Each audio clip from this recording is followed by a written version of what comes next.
Hello, internet friends. My name is Bay, and this is going to be the raid boss breakdown for the Restless Cabal inside the upcoming Crucible of Storms sort of mini two-boss raid. I started this series with the previous raid, right, or the current raid with Battle of Azara lore, and it's a organic discussion with myself and a few of my raid mates and the design team. We got Messy, Caber, and Sam, my GM. He's there for a little bit, and then he just disappears, but it's just a going through of the dungeon journal. I got the fast boss guys, their video for the PTR, and we just kind of go over all the different parts and pieces and sort of put it together organically. So it is very much that kind of a discussion. So enjoy this one for the Restless Cabal, and we have Unat, the Harbinger of the Void, coming up after this one as well. So this is enough of my face. Here is the discussion for the Restless Cabal. All right then, the Restless Cabal. So, called from the depths to retrieve 3 relics of ancient power, the Restless Cabal is bound to serve N'Zoth and attend to his will. I think it's Zakaj speaks of promises and power, while Fathun crushes their opposition with brute force. So yeah, it's Zakaj the speaker and Fathun the feared. So yeah, Zakaj the speaker assails targets from ranged, while Fathun the feared strikes his main target with powerful melee blows. Whenever one of the members of the Restless Cabal loses 25% of their maximum health, they empower and activate the nearest relic of power.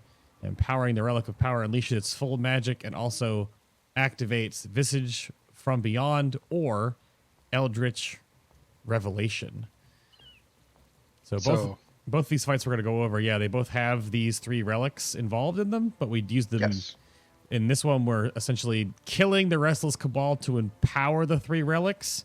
And then on Unat, which we'll talk about in a little bit, we use the 3 relics against Unat. And we gathered the 3 relics in the preamble quest. So, yeah. Because the dagger's a bitch. Sorry. Well. You be, yeah. Naifu. Yep. Yeah, Naifu waifu. So, first things first, the tank breakdown on this fight is we need 1 ranged tank.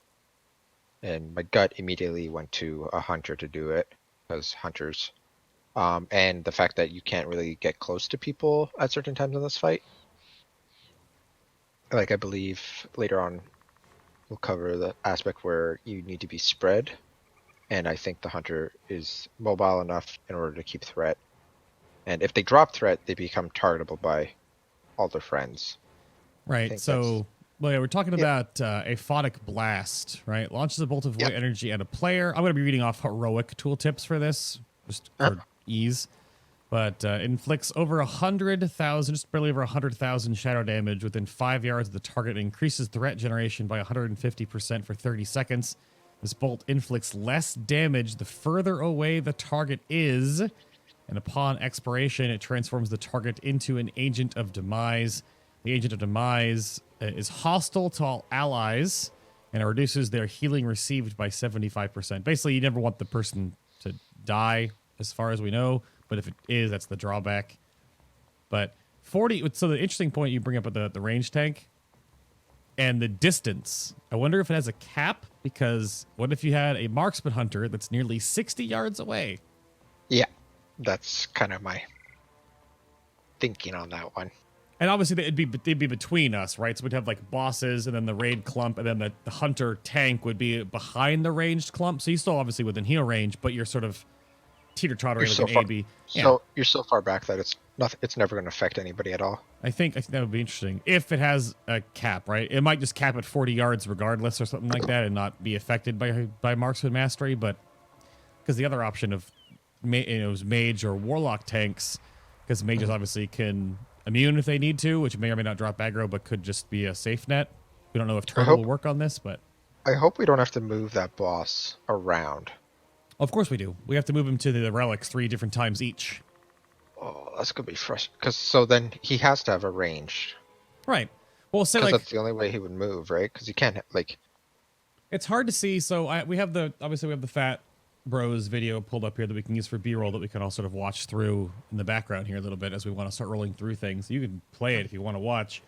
Because it's hard to see actual spacing here, but I thought like if you look at a clock face and the relics are at say 12, 9, and 3 o'clock, and you'll rotate between, you know, whatever order between 12, 9, and 3, 9, 3, and 12, whatever. The raid is the middle of the clock where the hands meet, and your hunter tank is just at 6 o'clock.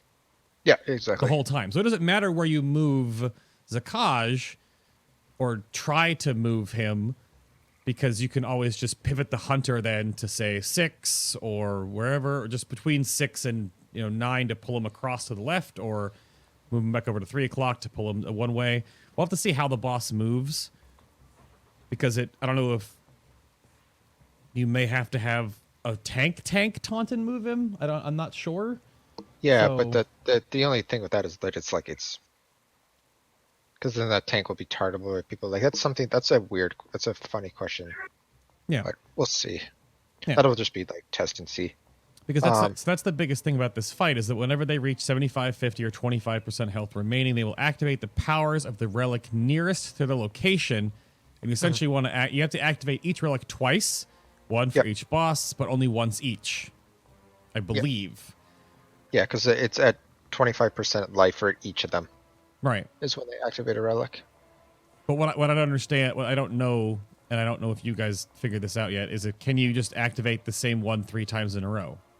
I think you can, but I'm pretty sure that is super like sketchy and dangerous to do. Right.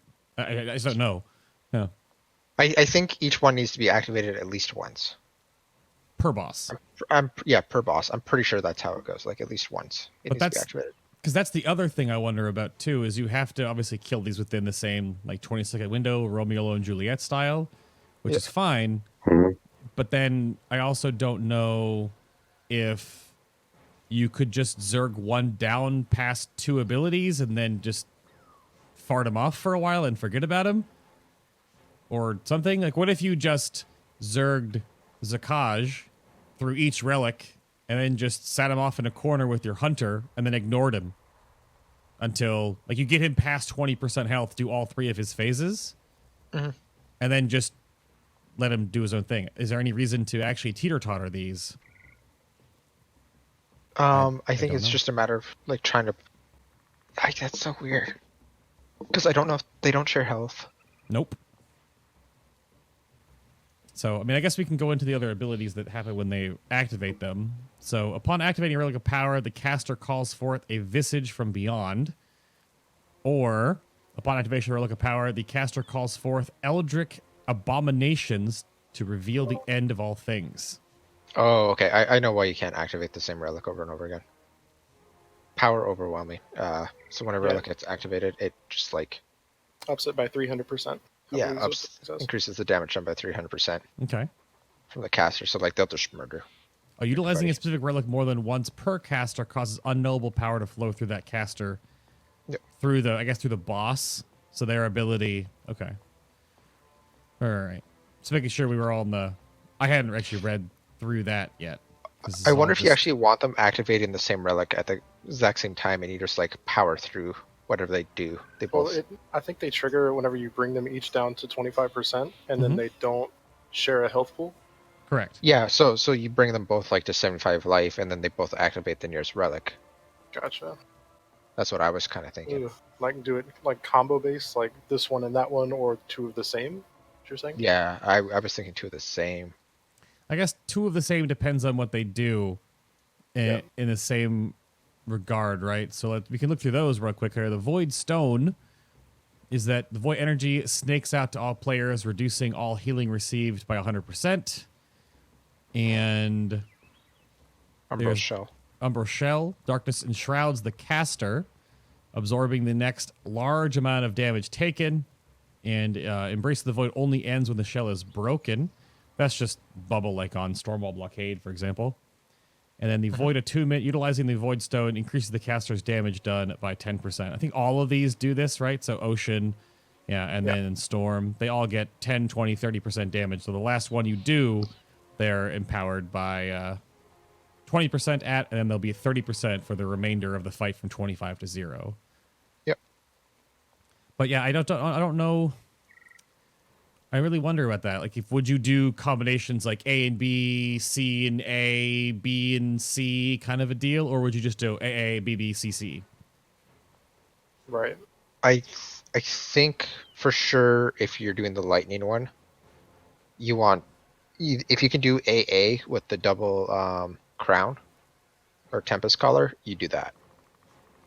And you just pop just all like your healing stack CDs. You just SLT, pop darkness all healing. your healing CDs and you just live. Right. That's what goes over the Fat Boss guys go over that a little bit in the video, where it might be more of a thing where you combined one with another.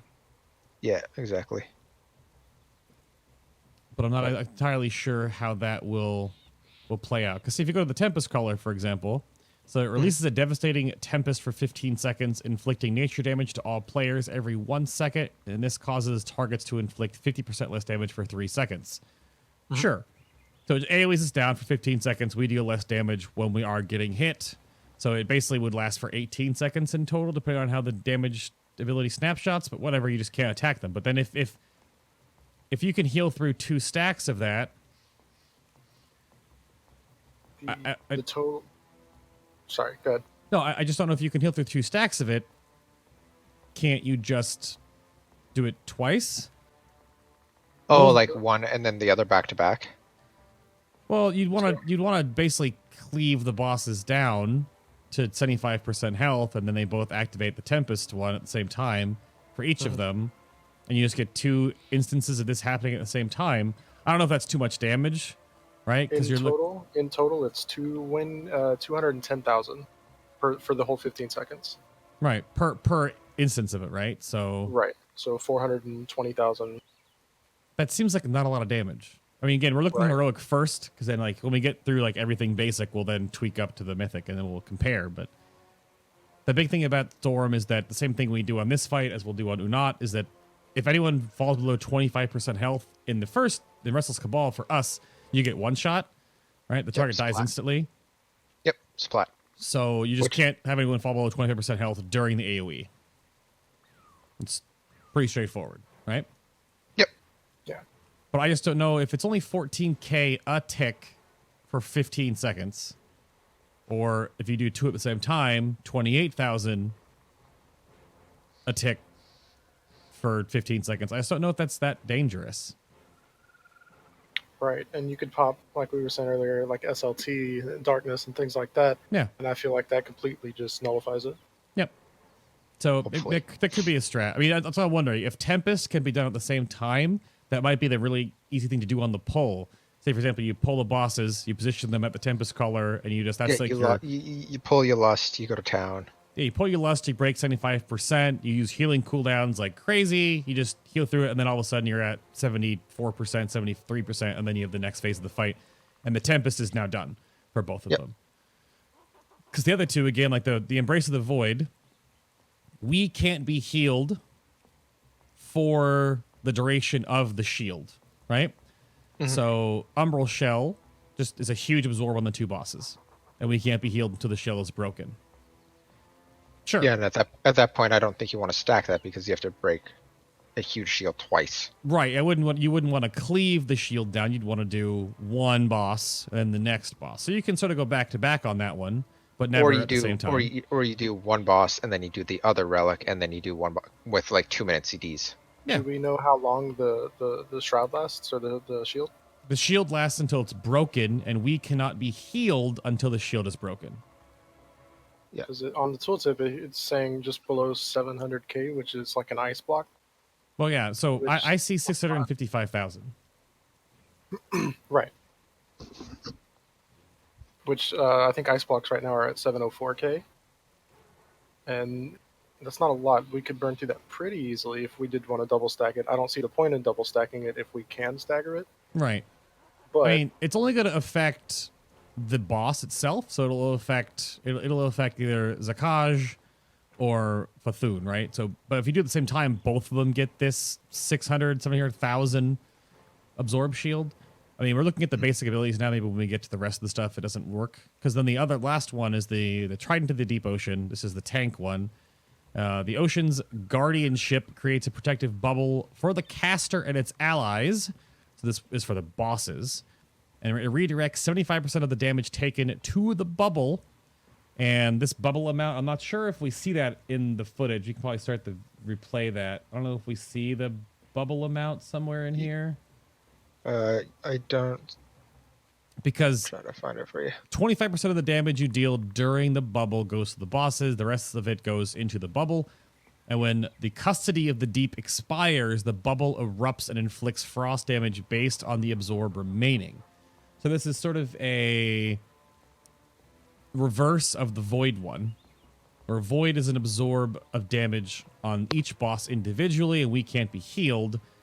And the reverse happens here is that when the Custody of the Deep shield goes up, we have to do enough, essentially, garbage cleave, because there'll be ads up during this time that we'll get into in a moment. Doing this garbage cleave to make sure we deplete the entire Custody of the Deep shield, because anything that's left on it when it expires hits us. And if it's, of course, more than our HP, we all die. So this is why, just looking back at the raw form of this, the Storm seems to be we can just double it up. Like, cleave both bosses down, get them both 75%, blow them both up, blow healing cooldowns, live. It's almost like the Mother strat, when we used to just go through the room as the whole raid, or almost the whole raid goes through. We just pop your healing cooldown. Nothing else requires healing cooldowns. Or the eyeball tree. Oh, the eyeball tree, yeah. That when you blow up all like the 8 ads for Il'gynoth, yeah. Mm-hmm. Yeah. But you can also kind of say the same thing with Lust for the absorb shields as well, can't you? Lust and cooldowns. The Custody of the Deep depends on how much damage the Custody shield has, because I imagine it's going to be a lot more than just the single target Umbral Shell. Do you see the shield have its own health bar on the right there? You have to zoom in and check, because I can't with my region set up right now. But it could, like on one of the little boss frames. Yeah. Does Custody of the Deep have a... It looks like it does. Okay. I think it's the third one down, because its health is dropping the fastest. Okay. Yeah, see 10% or something in 100k. Yeah. It does seem just pretty straightforward that you do each of these individual, right? So you would embrace the Void on one boss, and then embrace the Void on the next boss, and then Custody of the Deep on one, and Custody of the Deep on the other. The one thing I think the Custody of the Deep shield will be not cheesed about exactly, but I think you'll want to do embrace the Void push based on a timing window for either their 50 or their 25% on either boss, teeter-tottered or not, when there's no ads up. Because it's a single target GPS check, right? Even though it's like, this value could totally be undertuned right now. We don't know. Whereas the Custody of the Deep shield, which you can see in the footage that the Fat Bros did, looks like one that you would do, and you'd push a 50 or 25 on either boss when there are ads up. Exactly. Because the ads are going to multiply all your damage done. They only take 25% of all the damage you're dealing, but you get all that cleave to pop the shield really quickly because everyone's AoEing. Right? So I guess we got to get into the ads now, because that might change how any of the stone, the trident, and the crown actually interact. So we can look at the tanking mechanic. Yeah, we have Cerebral Assault on Zakaj. Blast players in a cone, inflicting shadow damage and scrambling their brains, making them hostile to allies for 4 seconds. This is just, I don't know if this is his cone or he picks an area and blasts people. So it's just, this is a mechanic we'll see on Unad as well, that there is a very, you're not mind controlled, but people are hostile to you. So you have to, A, if you're a healer, you can't heal anybody. And B, if you're a DPS, don't hit anybody. That's all that really is, I guess. Dark Herald. Really, that cone really reminds me of Fetid. Yeah, I just don't know if it's because if it's at the boss and no one's really near him, I guess because he's being, but I guess he's tanked sort of. Because see, they're showing their hunter tank right now, and it's through the whole raid. So where does the cone go? Like if it targets a player or an area. If the cone is between him and the tank, then that also brings up you don't want your tank 60 yards away. Because the cone gets larger? Because it looks like it comes out. So you just don't want anyone. Yeah, see there we go. You see the hostile people in the middle there? So I wonder if it's just that you don't want anyone between. No one can be between Zakaj and your hunter. Or your range tank. Well, you still would want your tank, 30, 40 yards away to reduce the damage they take from the starting out at 100,000 damage blast, right? Because you don't want a hunter getting hit by 100k damage. You want to get hit by like 30 or 40,000, right? Yep. So I guess no one can be in the way. Anyway, so Dark Herald is a targeted player becomes a Dark Herald, offering promises of power to all players within 5 yards every 5 seconds for 10 seconds. Now, this is quite literally the mechanic from the Shrine of Storms. Shrine of the Storms. Yeah, the dungeon. Yeah. So the targeted player is a Dark Herald. Super important. And then I guess the key yes. is who gets dispelled and not dispelled. Right. So promises of power to the target, increasing their damage done by 10% and reducing their maximum health by 10%, and the effect will increase over time. And as if Blizzard wasn't going to give healers enough PTSD in this fight, it's actually called Rack.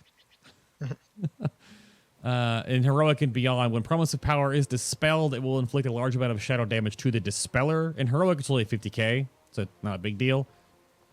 It basically stops priests from mass dispelling. Yeah, mass dispelling and revivaling, even though in the Fat Bros video, they talk about how you could just sacrifice a monk to revival and kill the monk, and then res the monk, and use Ankh totems on the monk, which very well may be a potential. Oh, and you keep it on all the people around you, yeah. So you keep it on everybody. That sounds amazing.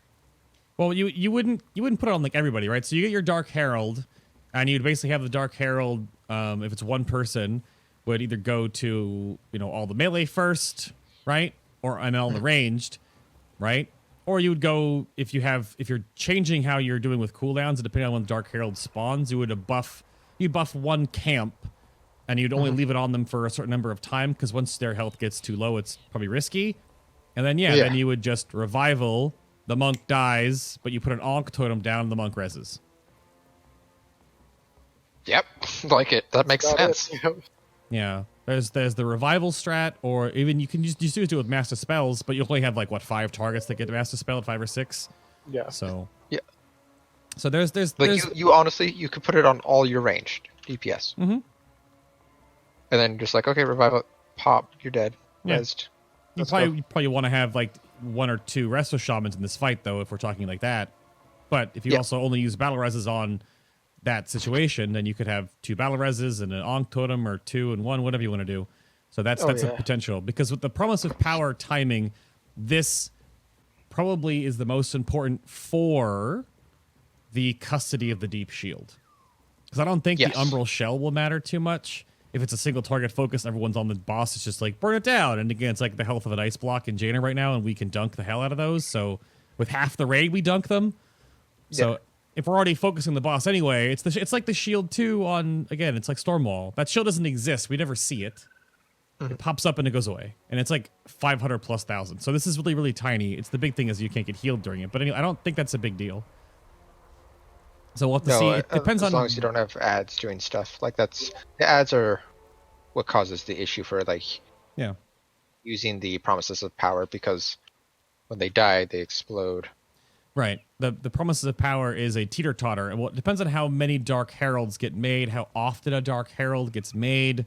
Is it 1 per 1 minute? Is it 1 every 2 minutes? Is it 1 every 30 seconds? We don't know how often that is. And that'll be a tuning point. Because, again, what Alex and Laws talk about from their testing is that on Mythic, the damage requirements might be so much higher, you need to have and juggle Promises of Power. And maybe not on everyone. You might have a set group of people, almost like a DPS rotation, that when they have, that your 2 hunters and your 2 fire mages are going to have cooldowns at X time.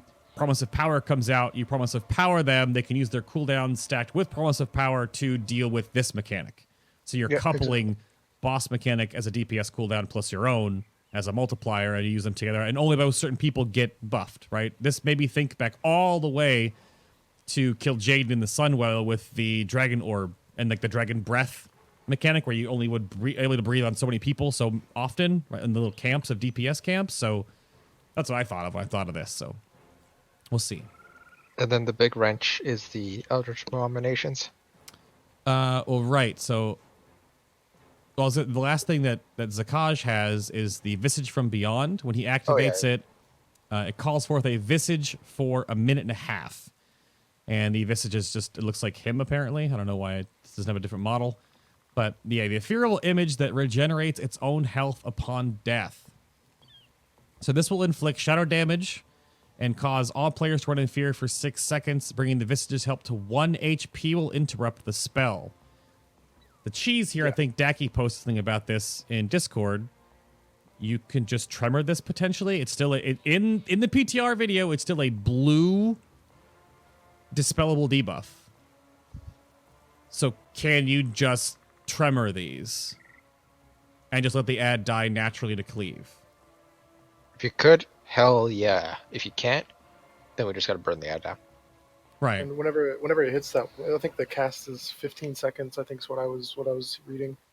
Yeah. I don't know if it's super I don't know if it's super rough, because if you could just tremor them, you just pre-tremor like you do on Rastakhan. Right. Yeah. Or on the boss in, City of Gold, that kind of thing. I don't know. Obviously, the damage that this could have is the thing. Because if you have people with Promise of Power that you're trying to juggle, and then the shadow damage comes out, and it's 61,000 in Heroic, probably way more than that in Mythic when I toggle over here in a moment. But I just don't know if you'll have to cleave them down or focus them or whatnot. Because when they die, they'll just start healing. And they'll heal over time, and they'll come back to life. And then they'll be up again, right? Mm-hmm. Because they'll never actually go away. So you'll eventually have 3 of these in the fight. I do believe. Oh, no. Well, 90 seconds. They each last 90 seconds, I suppose. So you may have 2 up at the same time, maybe.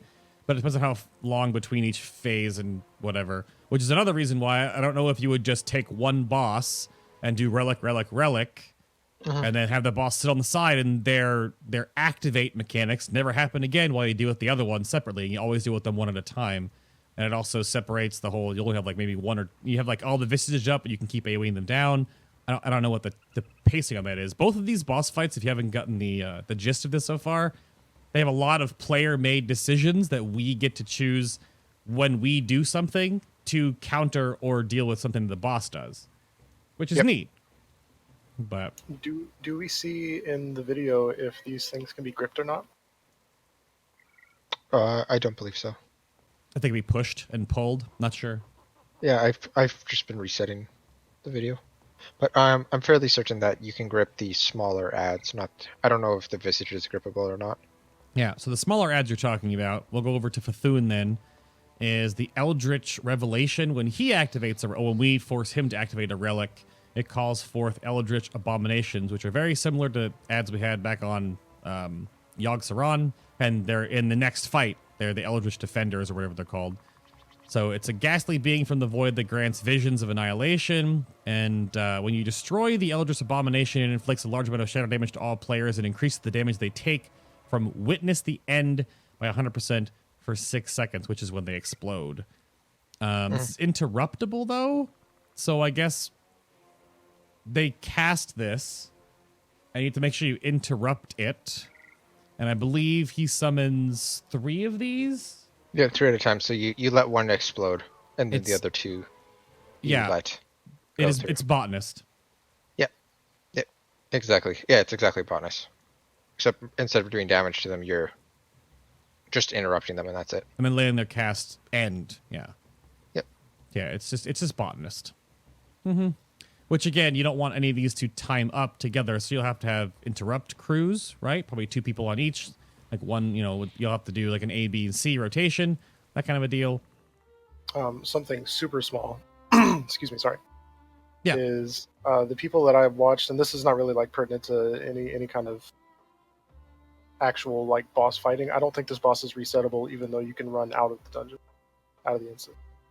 Oh, so you're talking about, so leaving the central platform causes darkness to enshroud the player, inflicting shadow damage and reducing healing and damage done. So that's just walking into the water? Because we fight. You just can't leave. Don't leave the platform. It's no cheese. But you can't reset them. You can probably do like Hunter Feign Death reset, but you mean if you derp and you want to. Right, on the video that I watched, the full hour testing, they were like swimming in the water just to see if it damaged people, and it wasn't really doing a whole lot. Oh. Like it would damage some people and not damage other people. PTR stuff, you know. They managed to get the tankable boss. I think that's the non-caster. Is that Fathul? Yeah, Fathul. They got him all the way up into that entrance room before anything weird happened, and then everybody just got one shot by something. I'm sure they'll fix that. I wonder though if you pull a boss into the water if they can reset. We'll have to try that. Well, we could look at it when it comes out. Huh. Right, just small stuff like if we want to try the boss a couple of times or something. Okay. Yeah. But yeah, you wanted to go over Fathul stuff because I was going over his ad bit, which is just basically the botanist magma blobs. So the tank swap mechanic on him, because Fathul is the one you tank, is the sheer mind. Slices off a fragment of the target's mind, inflicting over 100,000 physical damage and reducing all stats by 10% for 20 seconds. So you're swapping at 30 or 40% all stats down, kind of a deal. Which is a side point to probably never put Promise of Power on your tank, because they're already going to be at lower stats for 20 seconds at a time. You don't want to make them have less health either, so they die to residuals or random stuff and make it awkward for them to tank swap. So not a big deal. Just tank swap when you guys have lower stats. It does also mean that it nerfs your tank damage. Oh no, but Void. So we will have the warrior tank, so the tank damage is there. Well, sure. We might have 2 shield tanks. So yeah, two boys with shields. The Void Crash is quite literally General Vizax. It launches a massive void energy at a location, inflicting 175,000 shadow damage to players within 10 yards. If no players are struck, the mass will bounce again, reducing in size and damage. This reduction can occur up to 2 times. So you let it hit the ground twice, and then you stand in it to make it go away. Otherwise, it keeps bouncing infinitely.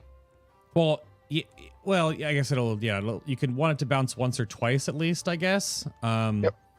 2 times, and then 2 times, and then like 1 or 2 people can stand in it just fine. Depends on how much the reduction goes, but this is also a thing that if you get hit by it and it's the first bounce, you might probably dead. You're probably dead, unless dead. But you can also do immunity soaks. Probably do rogue soaks. Probably do large cooldown soaks, like a dispersion or something like that, or a nether walk.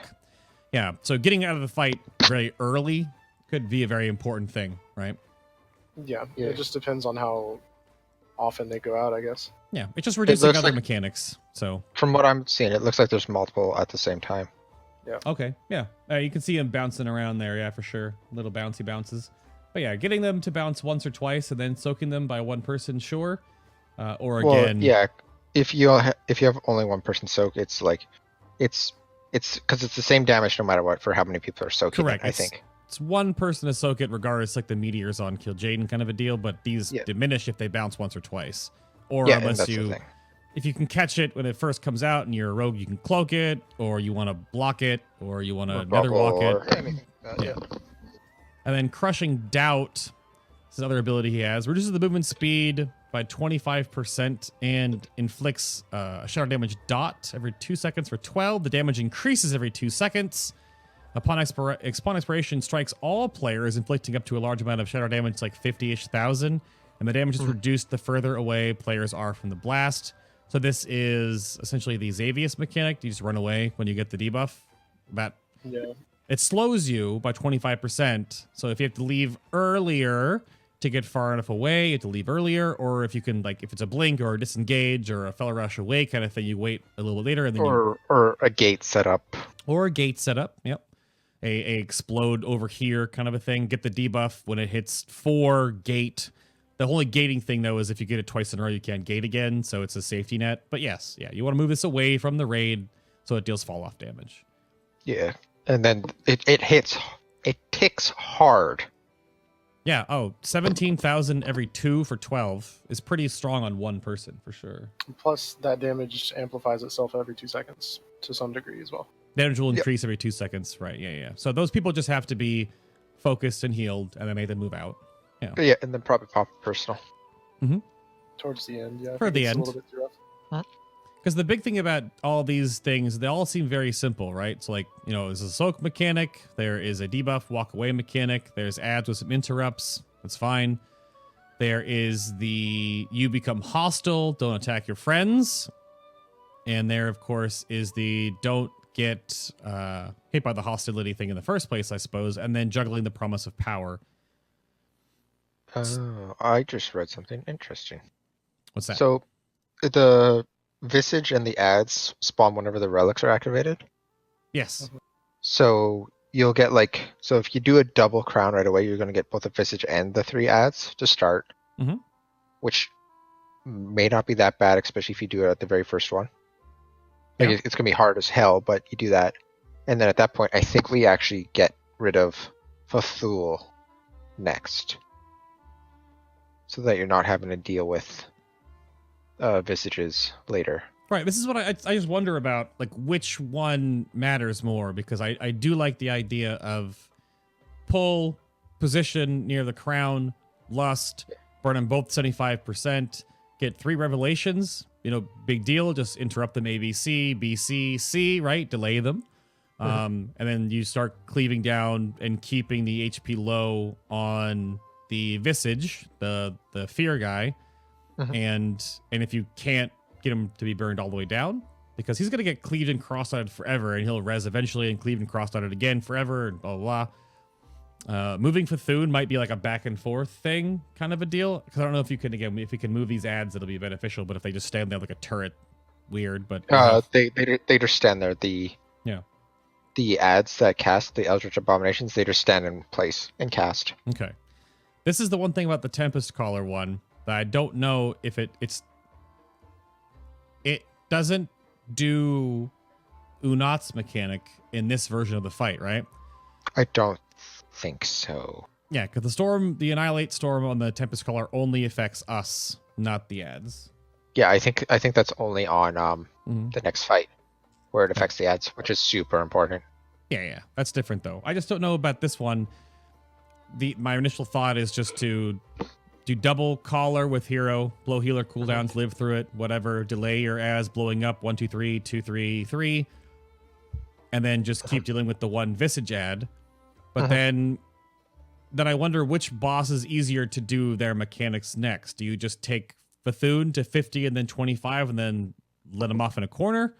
That's kind of what I'm thinking. And then do the same thing with Zakaj. Do 50, 25, then they both get under 25%. It's basically home free. They only have their abilities that they do. Normally, they're just 30% stronger.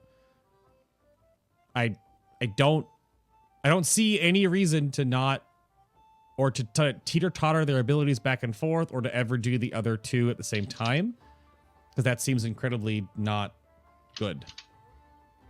Yeah.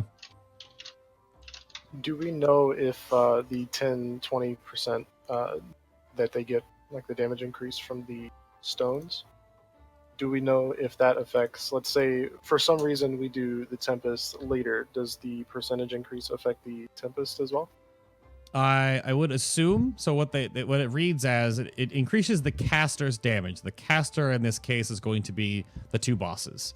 Gotcha. And the Storm of Annihilation says it releases a decimating tempest for 15 seconds, inflicting nature damage to all players.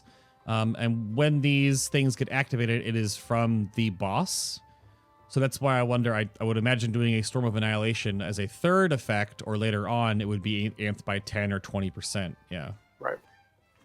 I didn't know if it was like it casted from the actual relic itself or from the boss kind of thing. But it might be completely separate, but it also might be amplified. So I don't think it's something you want to do or want to play with. Hey, let's get into the mythic stuff of this fight.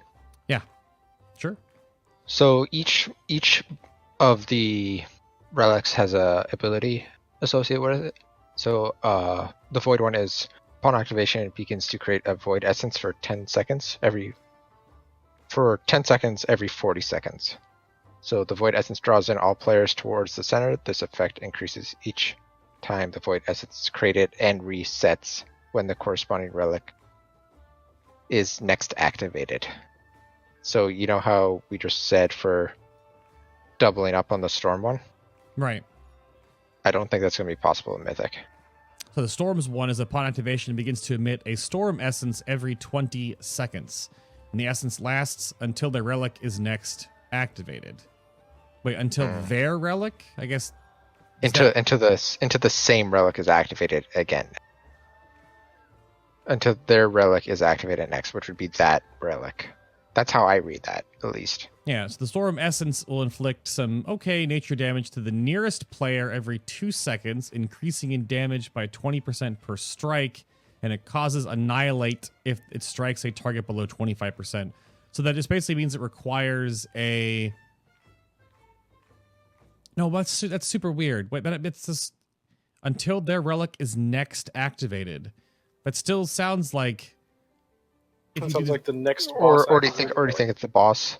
Or do you think I bet you the bosses get the essence. So for instance, say if Fatu will activate the Storm Relic, he will gain the Storm Essence. And then he will keep that Storm Essence until he activates the next relic. That makes sense, because that's more kind of what it's like on the Unot fight, because we get it, we use it, and then it drops off of us. I guess it sounds like it feels a little bit more like that. That makes more sense too. So yeah, definitely not double up on that specific combo in Mythic for sure. I mean, yes and no. Yes and no. Because it inflicts damage to the nearest player every 2, and then it goes up by 20% per strike. And in a way, this would just basically mean that the nearest melee to Fthun and the nearest, say, range to Zakaj is essentially a second tank or an off tank to the Storm Essence. Right? Yep. And that could be a tanky person. My first thing is if it's a AoE based effect, you can have a rogue as the closest that just keeps feint up. But then eventually the rogue's gonna be taking too many stacks, so you just swap in another melee. They just have a pivot point, I guess, to be closer. Same thing with a range. You just have a pivot point to make a range closer. That range essentially never can get... That range or melee could never get Price of Power or Promise of Power, because they're going to be lowering their health and health and health, so they don't want to ever be worried about that. But then, yeah, you can make it easier by never doing them at the same time. But what's the last one? The Ocean Essence. So they'll emit every 6 seconds, and the essence lasts until their relic is next activated. Coming into contact with an Ocean Essence will stun the player for 8 seconds. Super vague. Yeah. So it's probably a thing on the ground. Like, it has to be. I mean, that sounds like the one you would want to do last then. It's just like the easiest one, especially when the bosses are amped. Yeah. At 30%. But it makes it sound like the relic itself in the room casts these. Maybe, yeah. And not the boss. Which that would... yeah. That also makes sense too. Because the relic is just hanging out over there doing its thing. Yeah, I mean, they're all floating again at like 12, 9, and 3 o'clock. Yeah. And then when they're activated, they hang out more. Oh yeah, that makes sense. So in this sense, do you think that double activating at the same time would just cancel it automatically? I don't think so, but... That's what I don't understand. Like, if you activate one with one boss, and then you immediately activate it again with the second boss, wouldn't that it would stop? Right? That's what that means. So this is this basically means that you would want to do, like... Double. Well, you'd want to bring, like... This may be how you could do it in Heroic then, too, and essentially would just want to practice this then, is instead of doing it at the same time, or relatively the same time, you would basically do... You have like an 80... You'd have maybe a 2 or 3% differential between the bosses, where you'd get, one down to X, the next one down to X, and then you would activate... And then activate. And then activate. And then move to the next one. And activate, and then activate. And move to the next one, activate, and activate. You'd teeter-totter at all 3 in a row. Because if you can activate the essence and then deactivate it by activating again within a little bit of time... The only downside of that is the ads that spawn from activating a relic. Specifically the fear ad. Well, again, the fear ad is not scary if you can tremor it, and the fact that it can be sort of blitzed over and over again. And this is why So why the big scuttlebutt on this raid is very Shadow Priest, Boomkin, Affliction Warlock, very this super cross dot heavy, right? Because you want to be able to have a lot of damage on different places and a lot of times all the time. Mhm. I'm not sure. I mean, we'll probably figure this out. Day raiders will figure out sort of a teeter-totter. It might be an ABC, right? It might be an ABC, CVA. We don't know. We don't know what the pattern is. I just think if there's a patterning for Mythic that works for being able to test in Heroic, we should probably do it. So but that's the only change in Mythic, isn't it? Let me pull up the thing that was. Oh, the ads. Okay, the ads have the Eldritch Abominations. So the botanist blooms. Yeah, they can't be interrupted after 2 minutes. Yeah. Or only vulnerable to interrupts for 2 minutes after being. Oh yeah, so basically you can interrupt them forever on Heroic. But in Mythic, for 2 minutes. On Mythic, you can't. But I guess the debuff doesn't the debuff only last it only lasts 9 seconds on Witness the End. It's probably trying to line it up with other stuff so that you're not going to immediately die. So for instance, if the Visage is blowing up, it does raid-wide damage, right? Or a Crushing Doubt is about to explode, that's like 100k damage. And then if an ad dies at the same time, that's a total of like 250k health. It with just the damage means to the raid. it just means that you essentially have. That makes it wonder: is the pacing of the fight going to be that you go 2 minutes between activating, Fathoon on a relic, and you'd almost both the Fathoon is 2 minutes for his ads, and then also the Visage from Beyond is alive for 2 minutes. Is alive for 2 minutes. Yeah, I see that now and then too. it goes away. Yeah. Hmm. So we're looking at, no matter what, a 6 minute fight for the most part. The one thing too about the Visage from Beyond that sounds kind of dumb, and maybe a very big thing, is that when the Visage spawns and it starts casting, right? The Terrifying Echo actually is. Let me double check this to make sure I didn't see things. Terrifying Echo. It doesn't say a cast time, so I think I read that it was 15 seconds. Well, the fear is longer. I think that's what I was reading here. The fear it's 8 is seconds on Mythic. Yeah. But again, it doesn't matter if you can tremor it, but a deal. But what I'm wondering about is essentially you make a Terrifying Visage kill team, where whenever the Visage is up, you have a set amount of these 2 or 3 DPS attack it, kill it, move back on, right? Yep.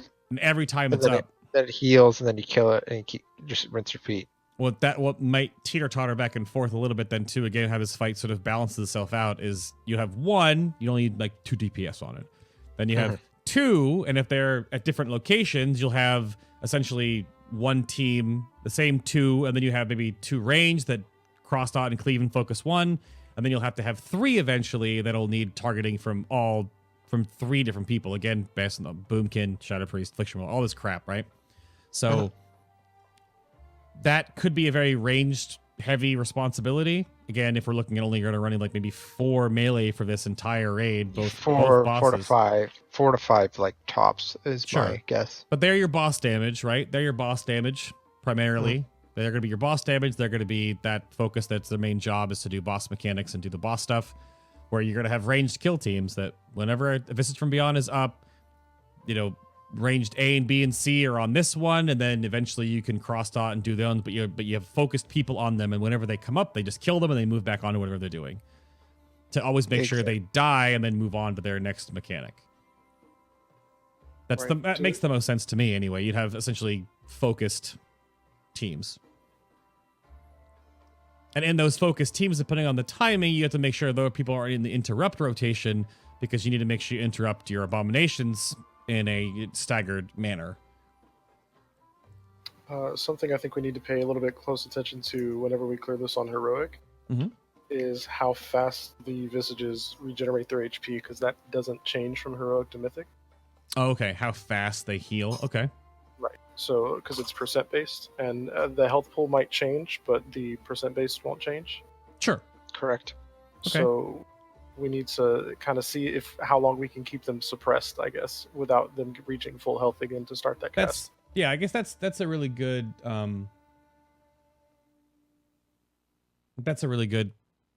Point. What word that I wouldn't look at is you're basically suppressing these ads with focused player damage, and that is part of their role and part of their checklist, right? Because they might be someone that has to soak if they can soak, but then when there's a visage up, they're on the visage.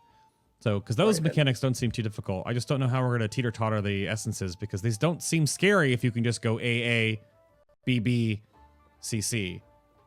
Depends if it stays active forever. Like that's the biggest thing. If it stays active forever, then yeah, it's gonna be scary.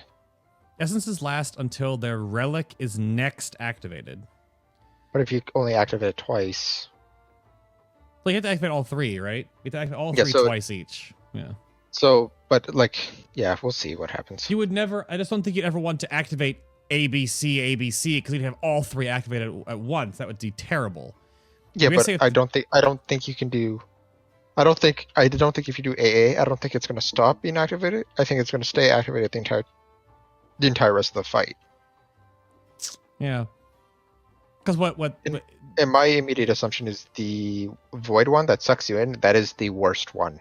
Oh, for sure. Hands down, the worst one. But that's what I wonder, because then So I think you do AA for Storm, BB for Ocean, and then CC for the void.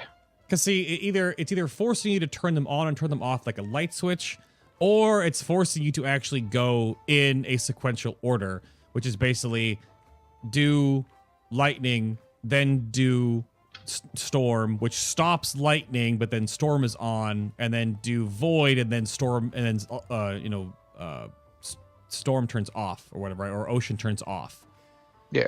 If that's the case, then you basically have to go A, B, C, C, B, A, or A, B, C, A, B, C, I guess. Yeah. Yeah. Because I don't know if that's the plan, because it doesn't sound like it. It's either one of the two, right? It's either the same one activating it twice, which sounds much easier, or the next one activated turns off the previous one you activate. So you want to do 1, 2, 3, 1, 2, 3, or whatever combination they're in. So. And we'll figure that out. We'll know that when we start rating on Heroic. And if that's the case, we should just do that for Heroic, because it's the same exact pattern. Yeah, and that's just some research that we need to do. Yeah. Going into it. Wait, yeah. I think we're good for this one, though. Yeah, I don't know if we have anything else to talk about. It's just figuring out the suppression teams, essentially, on the ads, and interrupt rotation on the boom ads, soaks, fear totem. Here, let me write some of this down real quick. Yeah. I think dots. We need to take a good look at how dots do in terms of the suppressing. If the ad never dies, do dots stay on the ad, or do they like sort of fade out and they don't get a health bar and targetable again until they come back up? Yeah, I don't think it's in the video. I think they get like. Okay, so what are some of the things that we want to hit me up first? So interrupt. That's pretty. Interrupt rotation. Yeah, or interrupt priority, because again, it's like a botanist thing where you want one to blow up and then you want to interrupt two, and then you want to interrupt. You basically have to have. That's probably where you're going to get melee involved, is because we have the shortest kicks. We're going to have to be the ones that are interrupting the C ad the most of the time. So interrupt rotation / priority. What was the second one? See, the weird thing too about those ads don't stand still, do they? Do they spawn and stand still? Let me double check. The abominations do. I had a part of it in the video at some point. Okay, yeah. So right here, you see the ad casting. We're at 7:30, right? Basically. Yeah. So watch here. The ad's gonna spawn, and they just start casting immediately. They just don't move though. Can they be moved and pushed and pulled or anything like that? Interrupted. I think they're all stunnable. I'm pretty sure they're stunnable. Okay. Well, maybe not stunnable, but they're definitely interruptible. Suppress the visage. Because that depends on a lot of things and how fast you can interrupt them. Because obviously ranged interrupts are anywhere between 24 seconds and a minute, right? Okay, so interrupt rotation, suppressing the visage, relic, sequence, right? Definitely relic sequence for sure. But if you only need 3, so think of it like you let the casts go basically all the way, then you get 2 ranged interrupts, say mine and a hunter. That's 40 seconds for mine if I'm not talented into it. Yeah. And then depends on how long the cast is, I guess. If you don't want to take the melee off of the boss, besides you, if you're going to be on your demon hunter, because I know that's ranged. And what else do we have Shaman, for Shaman is range too, yeah. Okay. Tremor Totem? Tremor Totem on the fear. Yep, if that works. Yeah, it all depends on the pacing of the ads. Because again, in the video, like they look like we're testing out like an ABC, like a 1-1-1, only one at a time kind of deal. I still really wonder about if you can time them up, and it depends on how the Mythic mechanic works. Because we definitely talked about that at the beginning of this session about how you could just do 2 lightning at the same time, but if that doesn't turn on and then turn off the Mythic mechanic, then we shouldn't practice that. There's no point. Yeah, exactly. You think this is something that we could try in? I guess it's not, because that's on the Mythic only. Never mind. Yeah, exactly. Yeah, because again, that's also we don't know if the storm, we don't know if the essences are on the relic or on the boss. And that's information? That's not information we can get from Heroic either. There's other little things that looking back through here again, the Umbral Shell, right? So the Void click, or the Void activation, right? That gives the boss the shield and we are immune. It's 655,000 based on my numbers in the Dungeon Journal for Heroic. On Heroic, and then 2.4 million. Mythic, it's 2.4 million, yeah. It's 4 times that. So this is where the promise of power comes into play, because that's a lot. Now, again, the only drawback is we just can't be healed during this. Sure. But this is double and then some of what the original ice block on Jaina value was, and those took, 7 or 8 seconds to break? So if you average that out with a whole raid attacking them, it still might take about 15 to 20 seconds, barring who's doing some other jobs. That's a long time to not be healed. Yeah. So probably not ideal. So that one again comes into play with your balance of power, your promise of power, people. Do we know if shielding? Oh yeah, balance of power. Priest, like a discipline priest will be really good for this fight because of the absorbs not healing? Oh, of course, absolutely. Oh, discipline priests are gonna be good no matter what. Yeah, absolutely true.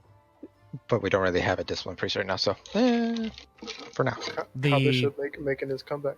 The ranged. The range tank damage goes up by about 40,000. That's wow. Well, by that much, really? Yeah, about 40,000. That's huge. Yeah. Again, so Daki said something as well about balance druid. So you have the extended range versus a regular, and yeah, they 5 yards. Like Resto Infinity with like Ysera's Gift and things like that. Yeah, true. Something you can explore with that, or he said, or you could just you get threat. You could just get threat and go bear form, couldn't you? Like, couldn't you just like moonfire bear form? Yeah, well, you're generating 150% more threat, but is moonfire enough threat? But if you're Galactic Guardian. Yeah, but it's all you can do is moonfire. That's what I mean. So but you'll never die. True. If you're bear tank. Is that the guy that's the ranged one? Sorry. The range boss, yes. I guess that depends if you need the damage or not, but that may be something in Mythic. What's the problem with actually running a third tank here? That's what I'm saying, a Galactic Guardian. Well, because it's a range thing too. So the closer you are to the boss, the more damage you take, and it's a 5-yard explosion around the tank whenever they get cast on. That's going to be a constant thing. So you do want to still range tank it. Yes, sure. I'm imagining there will be some nonsense because sure, it's 140,000 shadow damage, but stagger exists. Yeah. But and I'm just thinking like legit, a Galactic Guardian could do it and be ranged like far as fuck. It's possible. I mean, they can shift it, right? If we can try this on Heroic, if Daki wants to try essentially balance Druid Galactic Guardian bear tanking it, or whatever he wants to do, right? I don't know if he has to be bear to do it, but if he can wants to do like, because he can still go bear form and have the extra HP and stuff if things get dicey. So, and he'll have also the fact that he can still cross dot and things when he's in Druid form. So there's options there, yeah. A couple of things we can You can figure it I'm there. just writing that down as like maybe that's something that can happen. Who knows? It depends on how dangerous it is. I don't think it's gonna be that dangerous on Heroic, but on Mythic, like 140k hit is like that's big. And then if you can just have a tank that can actually take that hit and have mitigation with it. Yep. Because they have 400k health, like that's huge. It's 140,000 to stagger is 60% of that. True. So I just hope you can't. Maybe they'll code it in a way that you can't actually do that, and it's just really bad if you're close. But it doesn't actually say anything about like range decreasing the amount of damage. It does. It does. It does. Oh, does it? Am I insane? Yeah. Yeah. It does. It says right there. The it bolt says right there. I inflicts just less didn't read damage. Yeah, further away from the target. That depends on how far away you get. That's why the whole a balanced druid tanking it with that has the option to go bear form, or just a galactic guardian druid tanking it from ranged. Yeah, like because you have Moonfire is 40. I have a 43 yard range Moonfire as bear. Yeah, with balance affinity. Mm-hmm. Could be a thing. And then you have like, and then because how much does that create? How much rage does that create for me? I think that's. And then when this, so then you just, and every time you're taking damage, you get rage. Like I guess the hardest part would be keeping a rage to be able to frenzy regen, right? But it's 10 rage only, and that's not that much, right? In their the only downside is that's like a really shitty job to do. Sure, but it's it's a mythic fight. Yeah, exactly. Hunter. Yeah, they're using Hunter. Do we I guess you can almost think of this as like Mythic because they're 385. Whenever this is. Yeah, the testing footage again is 385. Yeah. So you can almost see it like it's doing Mythic level damage because their gear is so bad. Yeah, it's a 30% chunk. You look at the Hunter's health. It's a 25 to 30% chunk every hit. Yeah. Probably a 2.5 second cast time. Pretty scary. One thing about him being a caster is whenever he casts any other abilities that he has to do, it stops him from auto attacking. But it looks like he also moves around a fair bit too. You keep seeing him move between abilities sometime, which is terrifying because you never want to be between him and the Hunter or him and the tank.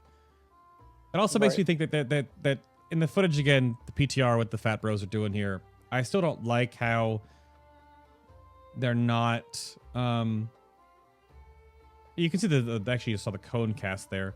I don't like how the ranged tank is still within like the group composition a lot of the times. I don't like that as much. Maybe my idea of the clock face is a little bit wrong.